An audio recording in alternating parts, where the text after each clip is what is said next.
Salut, j'espère que vous allez bien, on se retrouve pour une toute nouvelle vidéo. Ça fait longtemps que je veux faire des vidéos sur All Elite Wrestling, mais jamais trouvé le temps d'en faire. Je suis la compagnie depuis 2019, depuis le début, mais j'ai jamais trouvé le temps.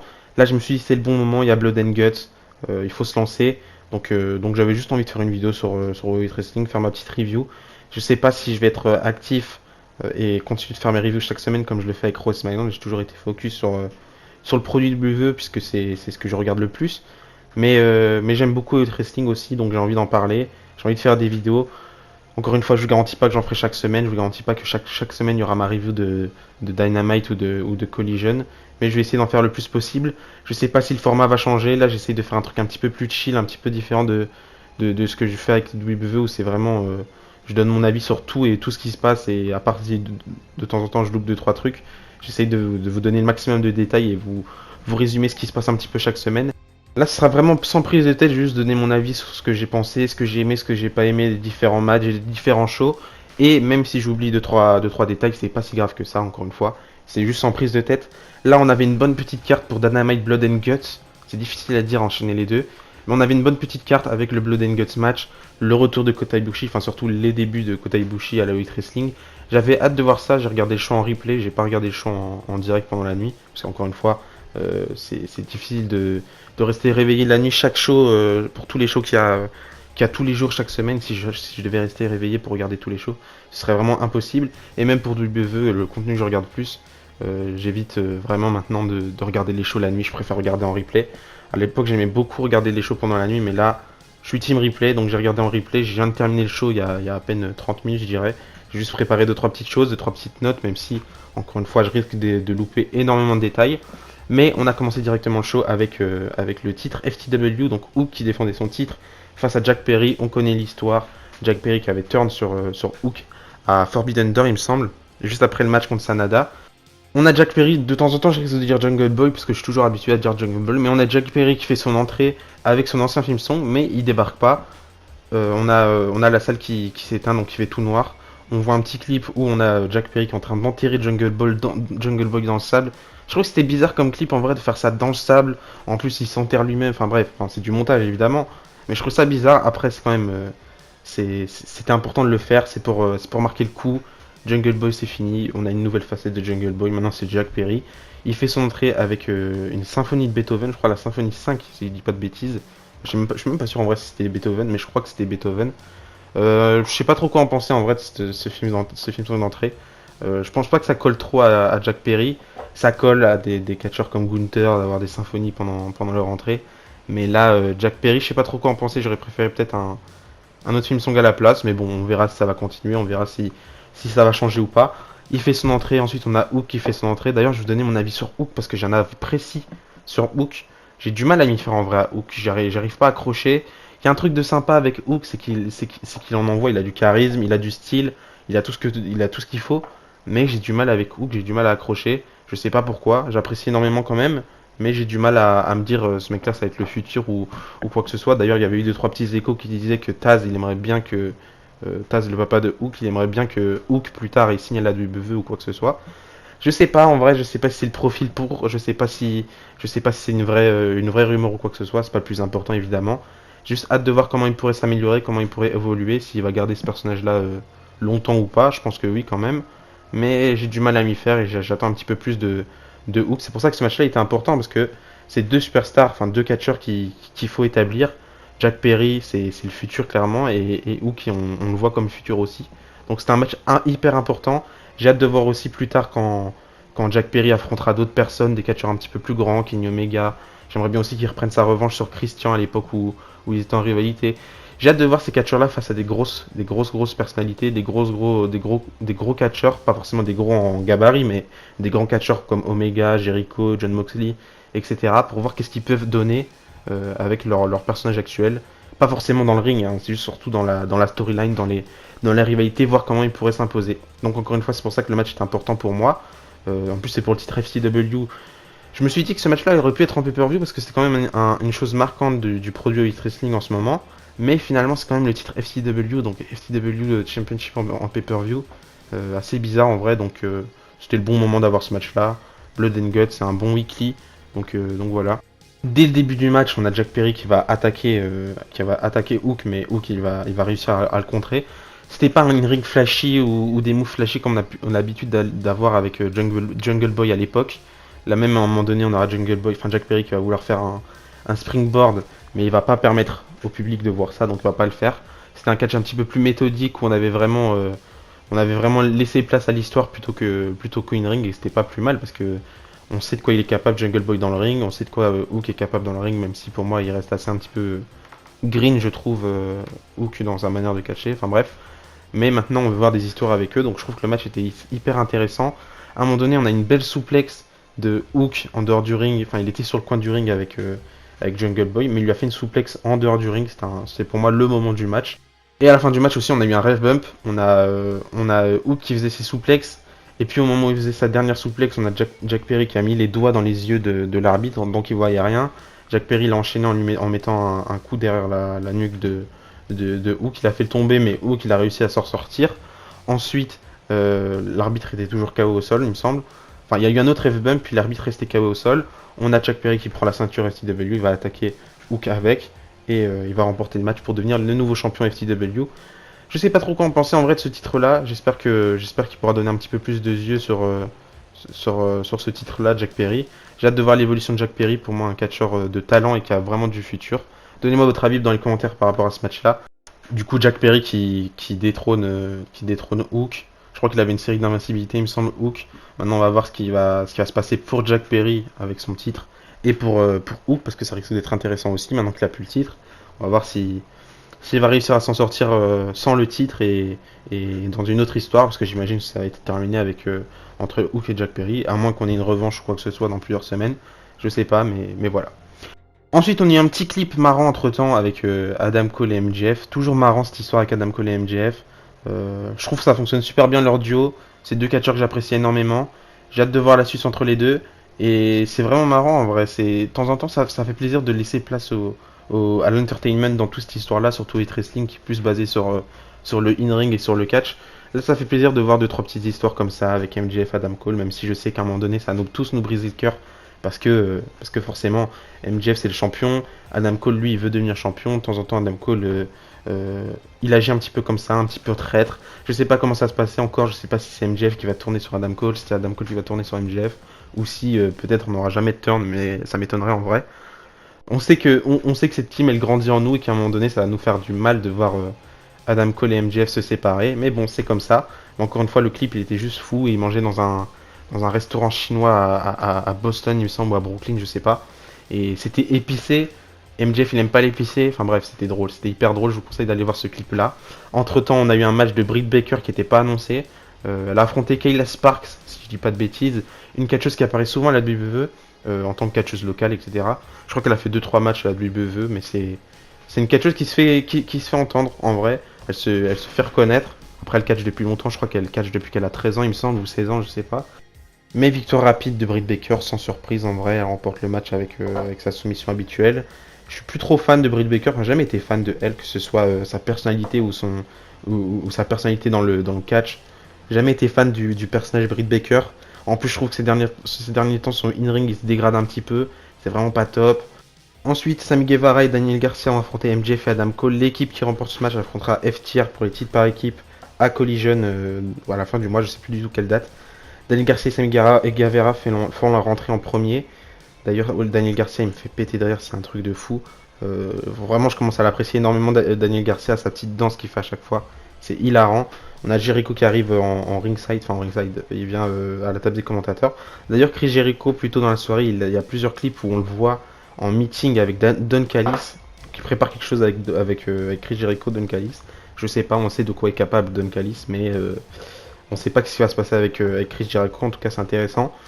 Ensuite, MJF et Adam Cole font leur entrée. On a MJF qui fait son entrée en premier. Ensuite, Adam Cole il met un petit peu de temps à faire son entrée. Enfin, au départ, il y a la musique d'MJF qui retentit une deuxième fois. MJF il se pose la question, il se dit mais pourquoi vous avez remis ma musique, mettez la musique d'Adam Cole. Mais en fait, ils ont fait un mash-up du film song de MJF avec celui d'Adam Cole. C'était un banger total. Donc MJF et Adam Cole font leur entrée. Au départ, on a MJF et Daniel Garcia qui sont dans le ring. Le match doit commencer, l'arbitre essaie de commencer le match, mais on a Daniel Garcia qui fait sa petite danse. Ensuite, MJF il stoppe l'arbitre. Il veut pas que l'arbitre commence le match parce qu'il fait sa petite danse lui aussi. Enfin, il fait la danse d'Daniel Garcia lui aussi. C'était juste trop drôle. Puis à un moment donné, MJF, tant qu'il est parti, il part dans un délire. Il arrive près du ring announcer, enfin de près de Justin Roberts. Il lance une musique. Ça part en battle de danse. On a Daniel Garcia qui fait une danse avec Sammy Guevara. Un petit peu la bonne époque de la WWE quand il faisait ça. C'était juste trop drôle. Ils font une petite danse, puis MJF il commence à danser. Il termine sa danse, il demande à Adam Cole de venir danser. Adam Cole il vient danser, il fait une danse catastrophique. Puis le match commence. Je suis vraiment beaucoup trop fan de cette équipe entre MJF et Adam Cole. C'est bizarre, ça fait bizarre de voir Adam Cole comme ça et de voir le champion aussi au Wrestling MJF comme ça. C'est assez bizarre. Le face turn il s'est passé vraiment d'une excellente manière et je suis vraiment trop fan de cette équipe là. Un petit peu plus tôt dans la soirée aussi on avait Adam Cole et MJF qui étaient en backstage. Mais on a Roderick Strong qui est arrivé. Sauf qu'Adam Cole il commence à se rapprocher d'MJF. C'est trop bizarre. C'est lunaire, mais j'aime beaucoup ce qui se passe en tout cas. Donc le match commence. On n'a pas eu un match extrêmement bien dans le ring, mais on avait du divertissement. C'était juste fou. Pendant tout le match, les deux équipes ont teasé la double close line. D'ailleurs, c'est un truc de fou cette histoire aussi. Euh, on a aussi eu MJF qui voulait faire un dive. Enfin, Adam Cole qui poussait MJF à faire un dive, mais MJF il avait trop peur de le faire. Puis à un moment donné, ils ont refait une deuxième fois. MJF qui voulait faire le dive. Sauf que cette fois-ci, Adam Cole il a bien poussé, il l'a fait, c'était juste... Ils ont réussi à teaser des trucs simples comme ça qu'on peut avoir dans des matchs basiques et les rendre encore plus fous, c'était juste incroyable. J'ai beaucoup apprécié ce match-là, même si encore une fois, le in-ring c'était pas excellent, c'était juste l'histoire racontée, même si ça n'a pas forcément non plus une grande histoire racontée. Mais ce qui s'est passé pendant ce match-là, le divertissement qu'il y a eu pendant ce match-là, qui a fait que pour moi ce match-là était juste très bien. Victoire d'Adam Cole et MJF qui remporte le match avec la double close line, évidemment.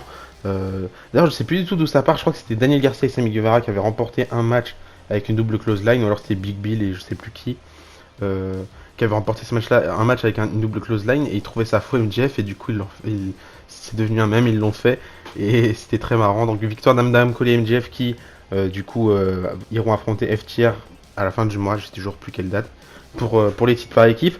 Mais avant ça, on a l'arbitre qui va donner la ceinture à MJF. Sauf qu'il a donné à Adam Cole. On connaît Adam Cole et ses tourments. On fait les frais à NXT ou même bien avant. Adam Cole il va prendre la ceinture, mais il va regarder la ceinture, il va être omnibulé par la ceinture. Sauf qu'MJF à ce moment-là, il va se rendre compte qu'il se passe un truc bizarre. Il va s'énerver. Il y aura des petites tensions entre MJF et Adam Cole. Sauf qu'Adam Cole il va promettre à MJF que c'est pas du tout ce qu'il croit, rien à voir avec ça. On est une équipe, on a gagné le match, on va affronter FTR. Donc encore une fois, comme j'ai dit, cette équipe elle grandit en nous, mais quand ils vont se séparer, ça va être trop dur. D'ailleurs, on s'approche de All-In, c'est à la fin du mois d'août. Il n'y aura pas de pay-per-view avant, il me semble, pour Elite Wrestling. Donc je sais pas, j'ai du mal à voir où MJF pourrait se diriger pour All-In. Peut-être que ce sera Adam Cole, peut-être qu'il affrontera Adam Cole. Moi en tout cas, je vais mettre ma pièce sur ça. Je pense qu'MJF va affronter Adam Cole à All-In. Je sais pas si ce sera le main event ou quoi que ce soit. Je pense pas en vrai parce qu'il y a d'autres storylines peut-être un petit peu plus importantes que MJF et Adam Cole qui sont vraiment un truc un petit peu plus humoristique. MJF c'est le champion du monde mais il arrive à danser dans le ring. Adam Cole c'est un catcheur sérieux mais il arrive à danser dans le ring. Donc c'est vraiment pas la chose la plus importante au wrestling actuellement. Puis depuis que MJF est les champions, c'est vraiment pas le main truc à la Elite Wrestling. On a d'autres choses qui sont bien plus importantes que le titre de MJF. Donc ouais, je sais pas trop quoi en penser. Mais je pense vraiment qu'on part vers une feud de Adam Cole contre MJF. Ou peut-être que MJF il aura un challenger de transition, on va dire, juste avant Adam Cole, et ce qui va créer un petit peu cette histoire entre Adam Cole et MJF. Je sais pas trop j'arrive pas trop à me projeter avec cette tag team non plus. C'était vraiment pour le délire qu'on a eu cette tag team là.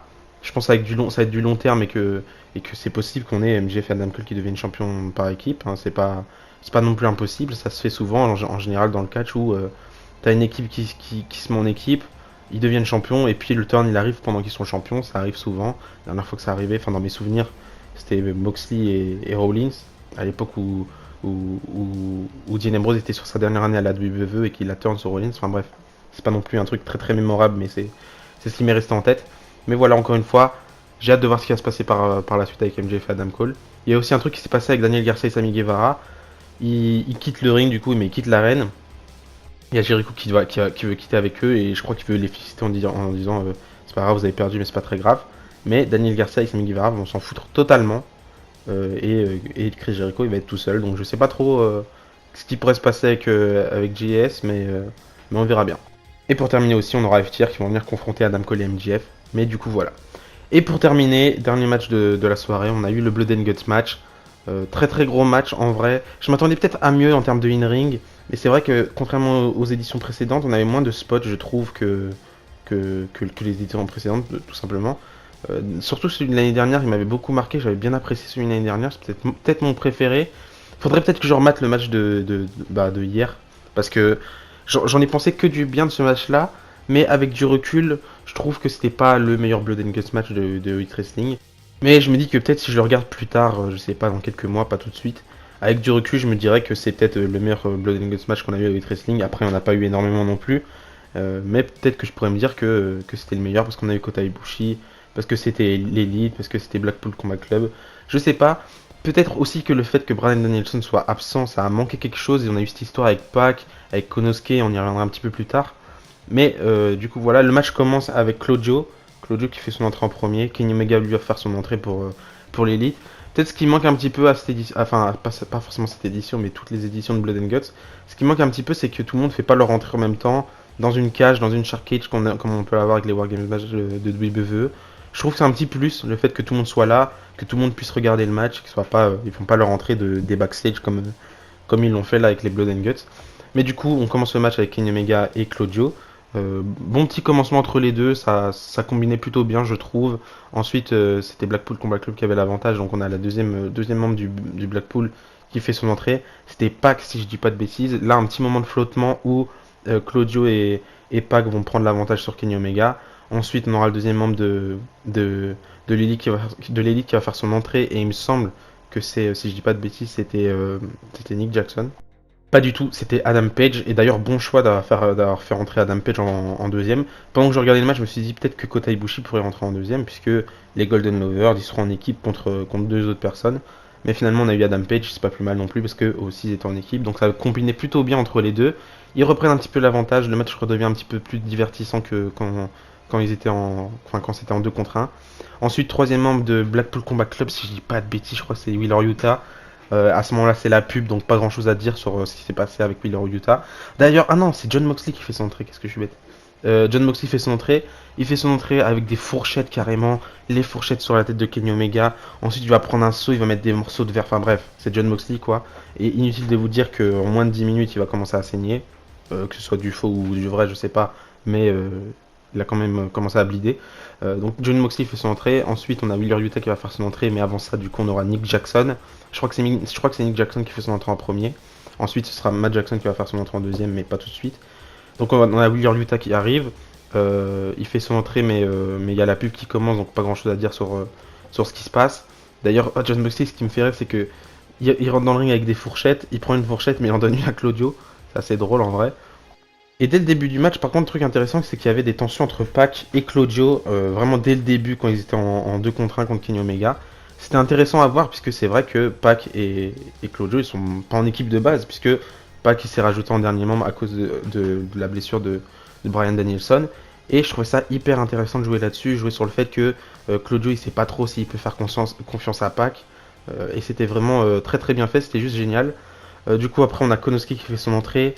J'ai pas tout retenu de tout ce qui s'est passé pendant le match, mais on a eu de beaux petits spots. À un moment donné, un spot intéressant où je crois que c'était Matt Jackson ou Nick Jackson, je sais plus, qui était sur une table entre les deux rings.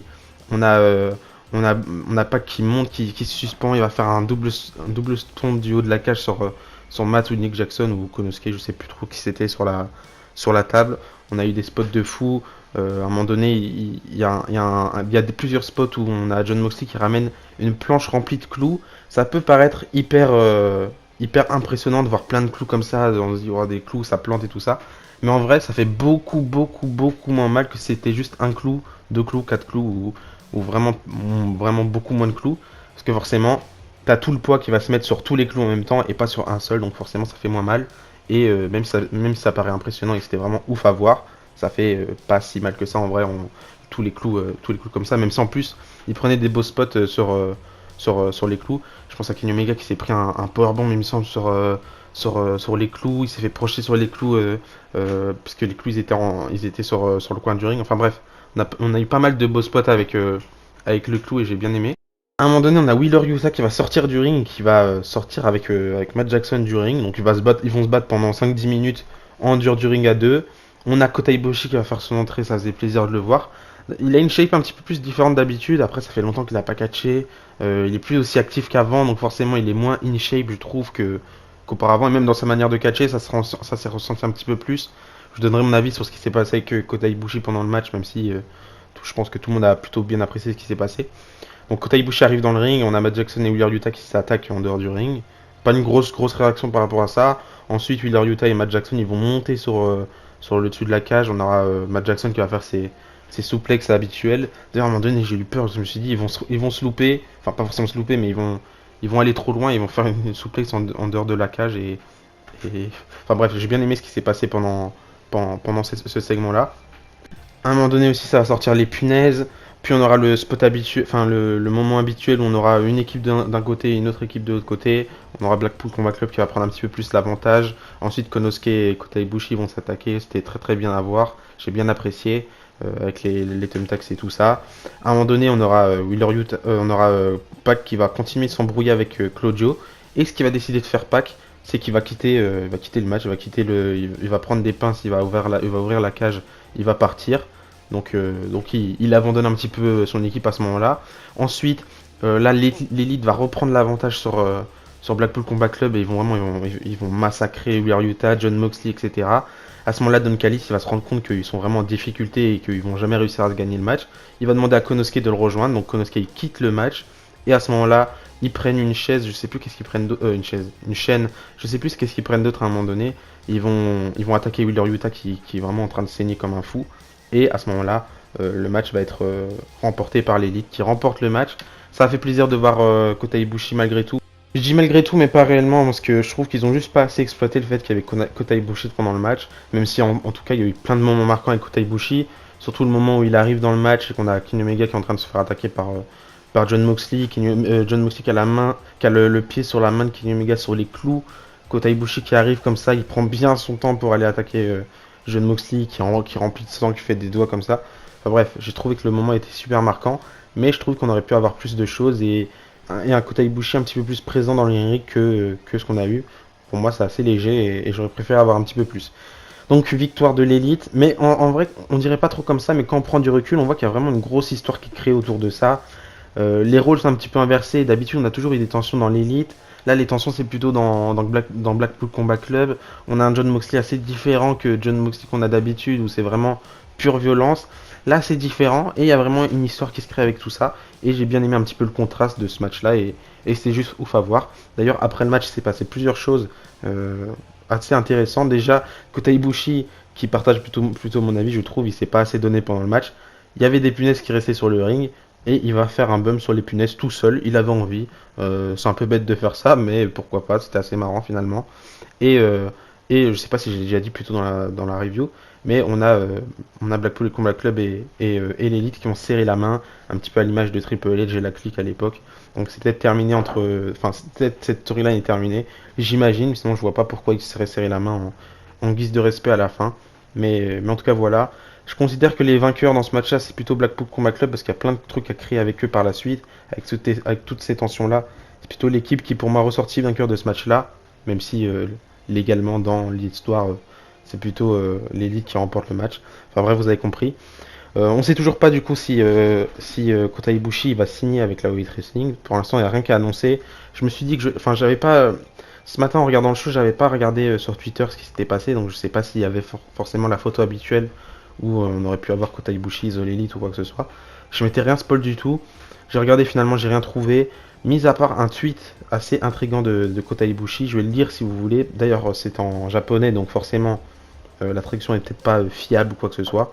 Il dit quelque chose fait mal, tout semble douloureux. Il vient avec beaucoup de choses. Ça fait toujours mal après un long moment sans match. J'ai juste l'impression que quelque chose ne va pas. Et je pense que quelque chose est sur le point d'arriver. C'est un secret. Donc en gros, il parle de secret. Je sais pas si son secret c'est le fait qu'il va rejoindre la All Elite Wrestling ou quoi que ce soit. Ça n'a pas l'air d'être un secret pour tout le monde. J'en avais discuté avec plusieurs personnes. Moi je pensais que moi j'étais persuadé qu'il allait signer avec All Elite Wrestling. Il y en a plein qui disent que le fait qu'il a son école de catch au Japon, je sais pas s'il l'a déjà fait ou s'il il prévoit de le faire. Son école de catch au Japon, le fait qu'il commence à se faire vieux et qu'il catch de moins en moins, il veut catcher de moins en moins, c'est une option pour lui de signer à la All Elite Wrestling. Je sais pas, moi je suis persuadé qu'il va signer dans tous les cas. Après, il y a quand même la petite option aussi WWE. Il avait dit en interview qu'il y avait plusieurs personnes qu'il aimerait bien affronter à la WWE, notamment Sami Zayn, une grosse époque entre Kota Ibushi et Sami Zayn. Et la seule option pour qu'il signe à la WWE, c'était de travailler au Performance Center, s'occuper des plus jeunes et avoir un contrat un petit peu plus léger. Je sais pas, je dirais qu'il y a plus ou moins 2% de chances que ça arrive que Kota Ibushi signe à la WWE, mais on sait jamais, dans le catch tout est possible. Mais je reste persuadé qu'il va signer avec la Elite Wrestling au bout d'un moment. Donc voilà, c'est la fin de cette review. Donnez-moi votre avis sur le show dans sa globalité. Je m'attendais un petit peu mieux pour le Blood and Guts match, mais il n'y a vraiment pas de quoi se plaindre. Le match était juste ouf et c'était vraiment bien. J'ai hâte de voir les prochains shows. Et d'ici là, je vous dis à la prochaine. N'oubliez pas, tant que le catch à l'espoir. Bisous, bisous.